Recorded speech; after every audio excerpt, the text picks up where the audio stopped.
নমস্কার বন্ধুরা, সোনার রান্নাঘরে তোমাদের স্বাগতম। আজকের রেসিপি চকোলেট ফুড কেক। প্রথমে 1.5 কাপ চিনি মিক্সিতে খুব ভালো করে গুঁড়ো করে নিলাম। তারপরে একটি বাটিতে কিছু ড্রাই ফ্রুটস নিয়ে নিলাম। এরপর একটি বোলে 2টি ডিম ফাটিয়ে নিলাম। তার মধ্যে 1 কাপ দুধ ও 4 ভাগে 3 ভাগ কাপের সাদা তেল নিয়ে কিছুক্ষণ ফেটিয়ে নিলাম। তারপর 2 টিস্পুন ভ্যানিলা এসেন্স দিয়ে আরও কিছুক্ষণ ফেটিয়ে নিলাম। এবার অন্য আরেকটি বোলে ছাঁকনিতে 2 কাপ ময়দা ঢেলে চেলে নিলাম। এরপরে 2 টেবিল স্পুন কোকো পাউডার চেলে নিলাম। তারপরে 1.5 টিস্পুন বেকিং পাউডার দিলাম ও 1/2 টিস্পুন বেকিং সোডা একইভাবে চেলে নিলাম। তারপরে সব একসাথে মেশালাম। 1.5 কাপ চিনি গুঁড়ো মেশালাম।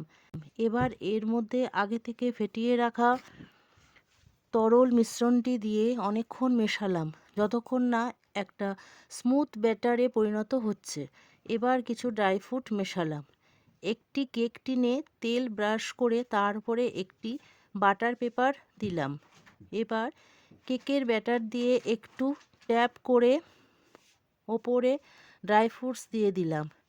ট্যাপ করলাম যাতে ব্যাটারে কোনো হাওয়া না থাকে। এবারে প্রিহিট করে রাখা মাইক্রো ওভেনে 170 ডিগ্রি সেলসিয়াসে তাপমাত্রায় 30 মিনিটের জন্য কেক বেক করতে দিলাম। এবার 30 মিনিট পরে দেখলাম কেকটি খুব সুন্দরভাবে ফুলে উঠেছে। এবার একটি চাকুর সাহায্যে দেখলাম পুরো কেক বেক হয়েছে কিনা। দেখলাম চাকুর গায়ে একটুও ব্যাটার লেগে নেই, তার মানে কেক সুন্দরভাবে বেক হয়ে গেছে। এবার ঠান্ডা করে কেক কাটলাম। তৈরি হয়ে গেল চকোলেট ফ্রুট কেক। আমার এই রেসিপিটি যদি তোমাদের ভালো লাগে তাহলে প্লিজ একটি লাইক ও সাবস্ক্রাইব করে দিও। তোমাদের একটি লাইক আমাকে এগিয়ে যাওয়ার পথে অনেক উৎসাহিত করবে। ধন্যবাদ বন্ধু।